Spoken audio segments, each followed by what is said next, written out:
So there's ideas out there in philosophy and theoretical physics of what's called the fine-tuned universe.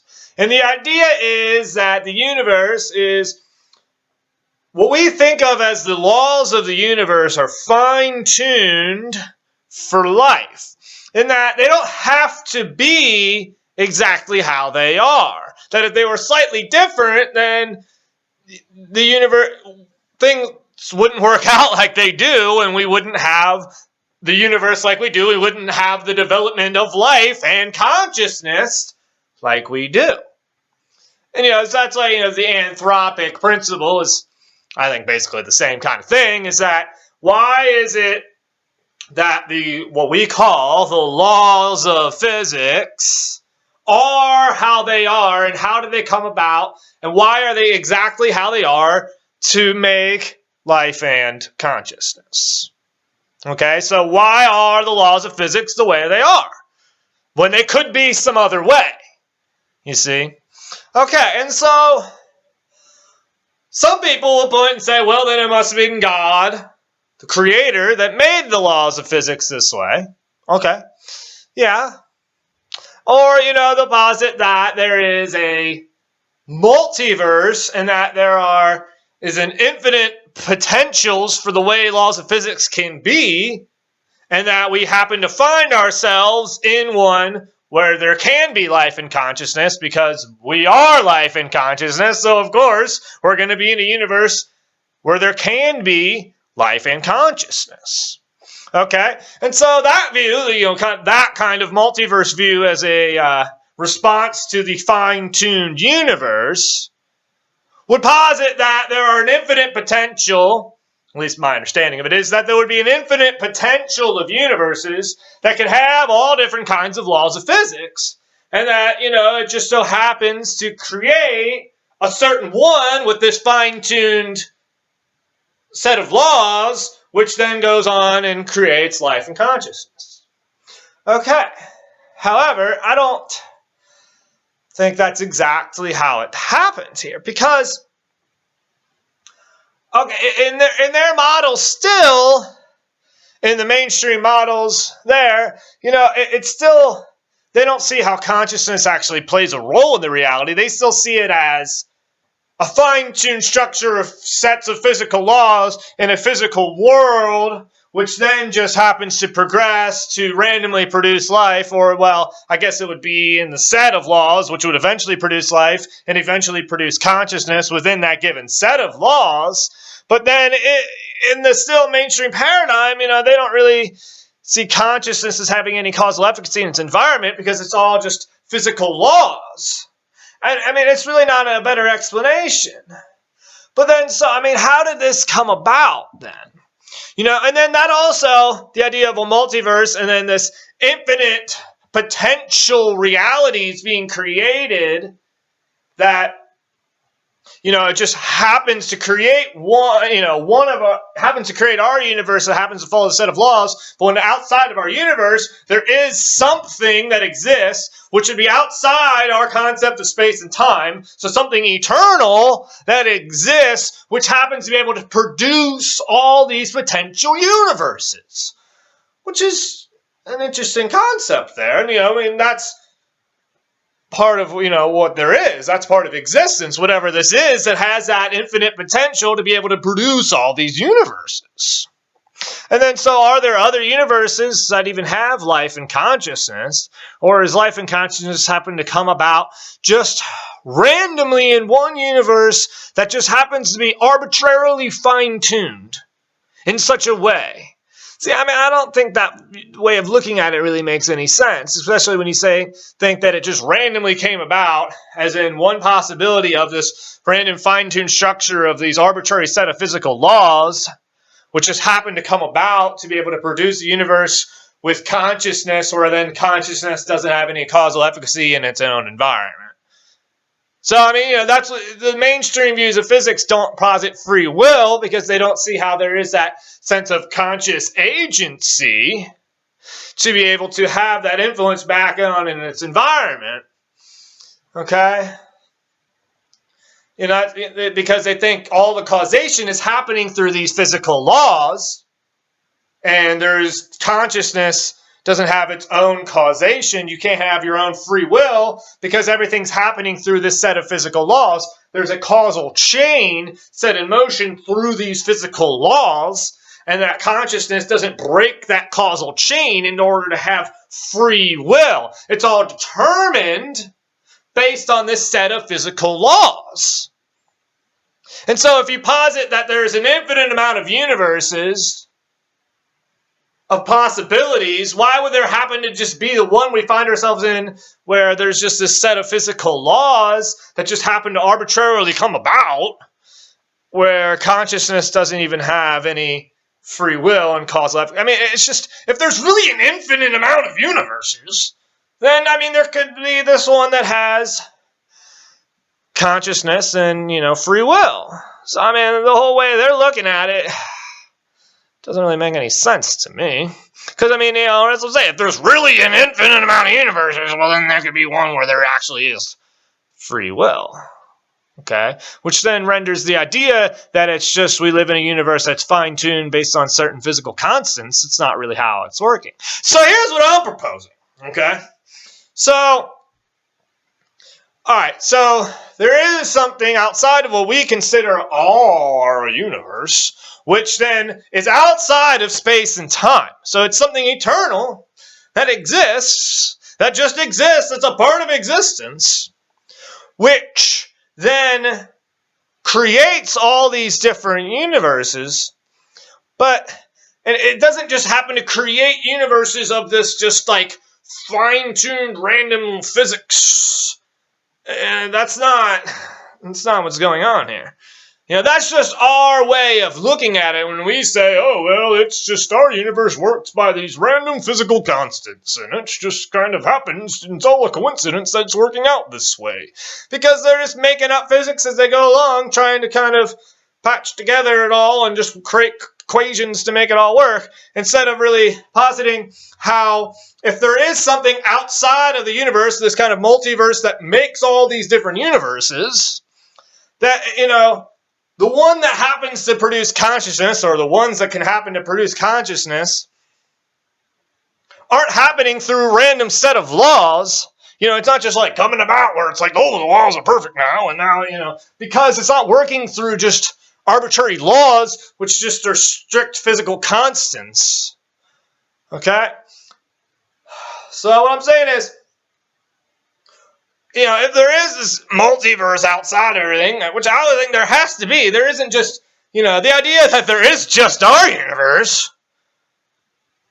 and that's just, I don't see how that's possible. I mean, this is all of existence, this is it, all of existence, it can be anything at once, and it just happens to be this? No, I mean, I would say there has to be something outside of our universe. There has to be something outside, if you think of it as like the Big Bang, then, what is outside of the Big Bang? This is not really before the Big Bang, because if our concept of time came about as the Big Bang, there's something outside of the Big Bang which was able to produce the universe from that moment. It's not that there was no existence, and then the Big Bang is the moment existence came into being. There must be existence outside of our concept of space and time here to be able to produce what we're thinking of as the Big Bang in the universe, or all the universes. Okay? So what I'm proposing here is that there is something eternal. There is this existence of this multiverse, this eternal spewing of creating universes. And then our universe doesn't just happen to be some random arbitrary set of laws. Okay? So it works through this certain patterning. So in order for math to come about, in order for math to work, for math to make sense, that there are the constants of ratios, that there is just this basic mathematical principle, there's a basic set of math, relational mathematics, that just happen. That's the basis, not arbitrary sets of laws. First there just has to be the basis for mathematics, which I would say, they found is like the unified field. It's sacred geometry. That's what I'm getting at here. That's the basis of it, is the sacred geometry. And they found this pattern, the flower of life pattern, there, you see, which is like the basis of what they call the unified field. And that's the basis of how this is all working, of how there can be a universe that comes about which has consciousness because it's dependent on this kind of mathematics. And then, one of these is like our universe, and here, this is like the multiverse, okay? And it's spewing out all these universes here. But it's working, you see, it's all working through this certain pattern. And it's just like the phi and the golden ratio, Fibonacci kind of patterning, and with the flower of life pattern, and that's the sacred geometry. So that, if there's this multiverse that's producing all this outside of our concept, outside of time, outside of, this eternal multiverse of source, then it's not just happened. It didn't just happen to produce some universe with an arbitrary set of physical constants. What it would have done, I'm saying, is produced many universes that work through this certain patterning. Okay? And so all these are different universes, but it all works through this same certain patterning, this same sort of sacred geometry. Okay, and so, that really changes the way we look at this. And then, also, that in order for it to evolve into the state it progresses into, it doesn't just happen to come about where consciousness comes about through this arbitrary set of laws, where it's just a fine-tuned structure, fine-tuned arbitrary set of laws, which then just happen to produce consciousness, where consciousness is some epiphenomenon of the physical environment itself, an epiphenomenon of the brain, which is the mainstream view here. That's ridiculous. No. So, that's why they don't think there's any free will, is because there's nothing to break that causal chain of physical causation. Everything is just physical states progressing, and there's no free will to be able to break that causal chain of physical causation. So, and I mean, that's just craziness.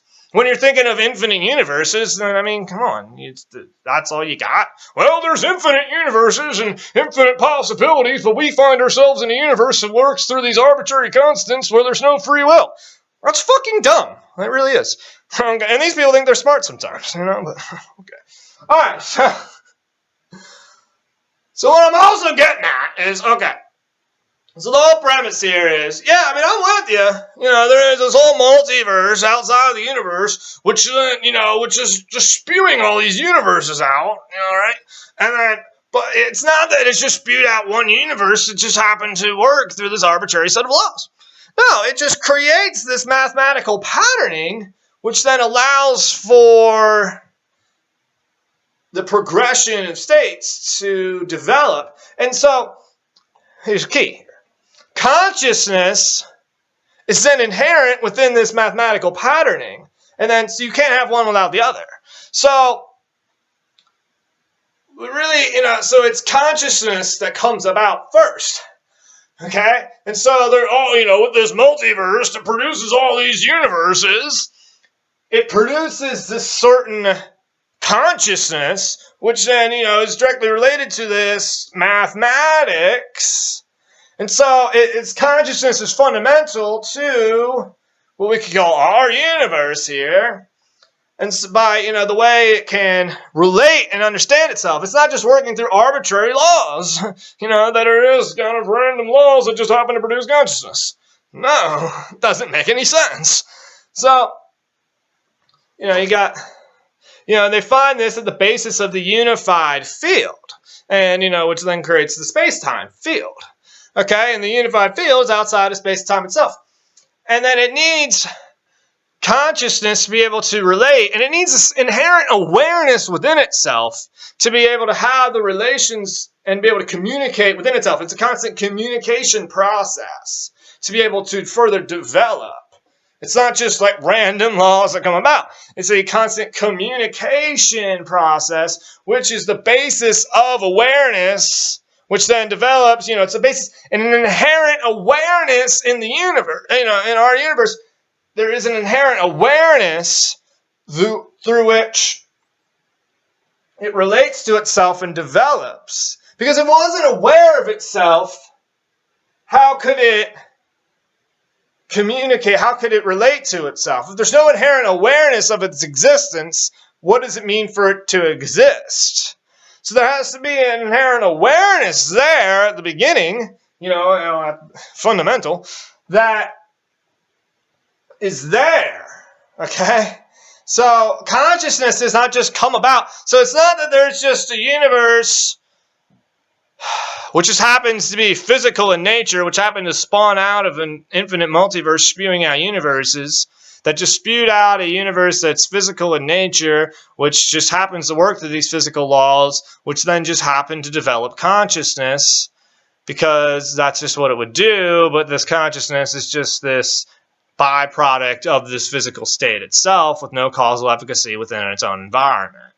No. So what I'm saying is there is this multiverse that's spewing out universes, this infinite potentials, which then happens to create an awareness, this sacred geometry patterning, you see, which then is able to create these relational structures through the awareness and the sacred geometry of it all, okay, and be able to then further develop into a more sophisticated universe like we find ourselves in now, and then we are part of this awareness and higher developed consciousness within this universe, able to have this awareness within it. So it's all working through this feedback loop. The feedback loop is this inherent awareness, and it's this feedback loop that allows it to be aware of what it is at all times. And so the feedback loop is a constant communication process to and from what we perceive as manifest form within what we perceive as a physical reality within time and space to something that is beyond time and space, the eternal nature of existence. And so it's able to have that constant feedback communication process for whatever it is that is beyond time and space, the eternal nature of all existence, to have the awareness of how everything within this reality of time and space that we perceive is playing out. So there is always that inherent awareness within our universe. So the awareness is what comes about. That is the fundamental property. That is what spewed out from this infinite multiverse first. It's not an arbitrary set of laws. It's an inherent awareness and this sacred geometrical, it's just math in general, and the most balanced sacred geometrical math is this kind of flower of life pattern, the 64 tetrahedron grid, the isotropic vector matrix. Okay? That is what is the fundamental nature of reality. Yeah, all right, I guess I can say that. That's what's the basic part of it all. So I mean, you talk about it's not just fine-tuned by arbitrary constants, which just happen to produce life. I mean, that whole view of it is just not making any sense, And so, that means there's inherent awareness within the universe. Consciousness is fundamental, and that the sacred geometry is the basis. This is cool, isn't it? See, it's like, ooh. So the sacred geometry, laser-guided visions. Well, I figured I'd show it to you so you give them credit. All right, back on topic, yay. Okay, sacred geometry is the basis of the nature of reality, and that's why they find it, at the unified field. So that is what comes about sacred geometry and consciousness are what comes about, not a fine-tuned arbitrary set of constants. So that's the point I'm trying to make here in a very long-winded YouTube video. So, I mean, do you get what I'm saying here? Let me just try to break it down. Okay, I mean, right, this is a really big point here. This is really significant because it changes our entire construct of everything. And so, and it does, I mean, this is kind of the basic spiritual nature of it all, that it's not an external God that creates all of this, but basically that, but there is something outside of space and time that is eternal. And then there is an inherent awareness within all things. And this is that, through this feedback loop and constant communication from manifest form within time and space is something that is the eternal being outside of time and space. So, kind of relates back to an omnipotent, whatever it is, omnipotent, all-powerful, that being of what's outside of time and space and the inherent awareness of what that is. And that's kind of what you are too, So it's not an external creator which just happened to set the laws of universe in motion. It is, so it's more pantheism if you want to put it into a theism at all, because it's the God which is within everything, okay? Because as part of this inherent awareness within everything. Yeah, I mean, and that's kind of the basis, you can see a lot of that in like the Vedas, that's kind of the basis of a lot of this ancient spiritual traditions is, the ubiquity of awareness and all that. And even the sacred geometry, that's why it's called sacred geometry, sacred. And so it relates a lot back to that. And that was the original premise that they were trying to say within these, what originally became, the basic spiritual traditions, which then later got developed into these religions. Okay. And then so there's a little bit of fishy stuff going on with why they developed the religions the way they did, and how our science came to be the way it is too. And that's what I discuss in other videos, the whole bamboozlement here and how we're kind of being lied to about everything. That's why they think this stupid stuff in the scientific community. I mean, it's not a very good philosophical view. I mean, it really isn't. And so I'm trying to explain in this video here. So it's like, maybe there is something outside, there is the internal existence which is producing non-mathematical universes. And what are those non-mathematical universes? And, like math doesn't work, right? So those could exist, yeah, sure. But then there are infinite amount of universes where there is math possible. Infinite upon infinite upon infinite. So, it's like, this is just our universe right here. It's like one of these little guys, okay? And this is everything, and it just keeps going and going and going and going and going, in this fractal patterning. Okay, and so, and then, so it's really our infinite, and this is, you zoom in here. It's probably a different one, but obviously you get the idea. To what we're calling our universe, you zoom in, and this pattern keeps growing and growing and growing, and goes infinite and infinite and infinite. Yeah, and so it's the same kind of thing, and then so that's the kind of fractal nature, it stems from that fractal nature of where it's coming from. The multiverse creates this mathematical fractal patterning, and then so there are also, it's not that we live in one universe where then there's all these parallel universes which we can't go to. That's why they're called parallel. Sometimes people call them parallel universes and say you can travel to a parallel universe. But if it's really parallel, the idea of parallel is they don't intersect.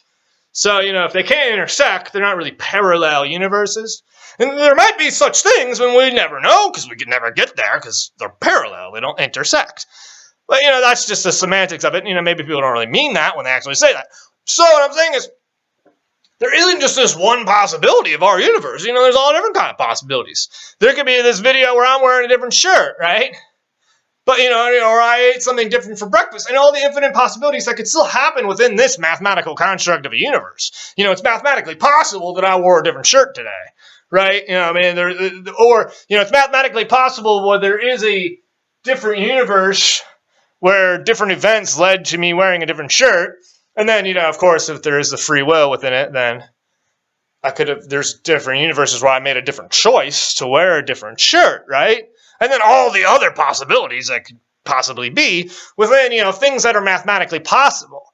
And it's not that we can't go to those other universes. They're not parallel. They're all there.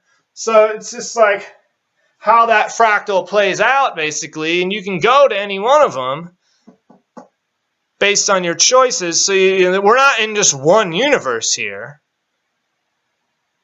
As if there was the infinite amount of universes and we exist in just one of the infinite amount of universes.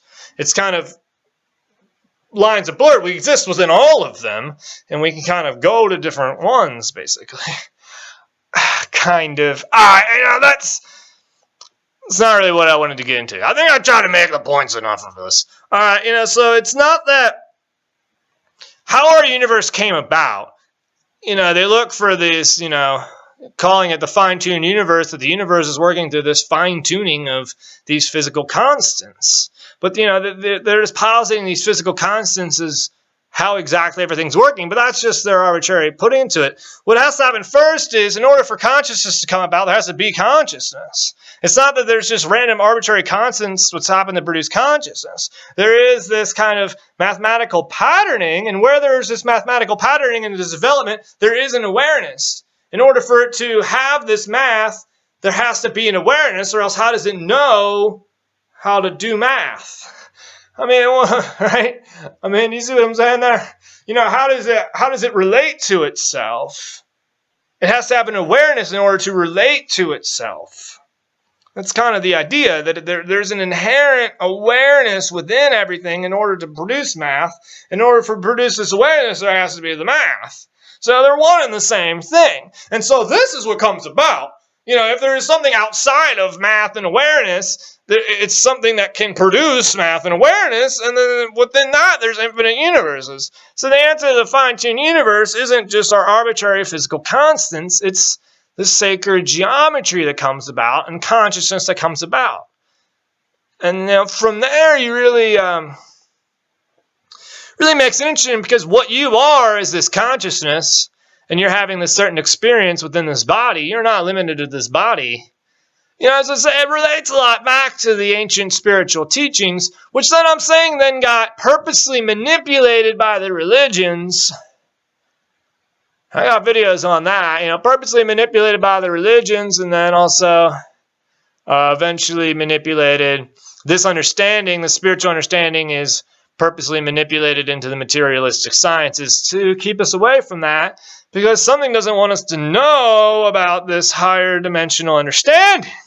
Well, you call it higher dimensional because, that's what I'm saying, is our universe isn't just of space and time. We exist within the multiverse of all these different potentials. So, what we think of as our universe is one of these, but it's still connected to all these, this is still like a higher branch of it.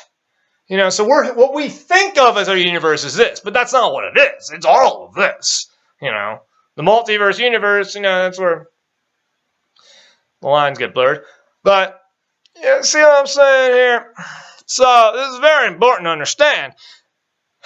And what I think, just to mention it real quick, something doesn't want us to know about our whole place within this bigger picture, so they try to limit us to this one little thing so they can have control over how this plays out, so they can have control over something within the bigger picture.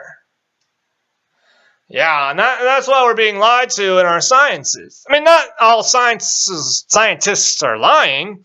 They're just stupid. It's true.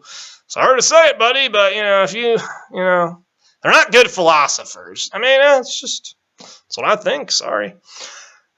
It's just, I just don't think what they're saying makes any sense. The idea that, we exist in a universe that just happens to work to these arbitrary set of laws, which just happens to produce consciousness, but consciousness doesn't have free will because it's all based on this physical set of laws that just arbitrarily came about. But then that there's also this infinite universe spewing all these. And so it's like, well, then if there's this infinite potentials, then why do you think we just exist in this one that kind of sucks? Like, it's a weird view, and it doesn't really make a lot of sense. But all right, that's it for this one.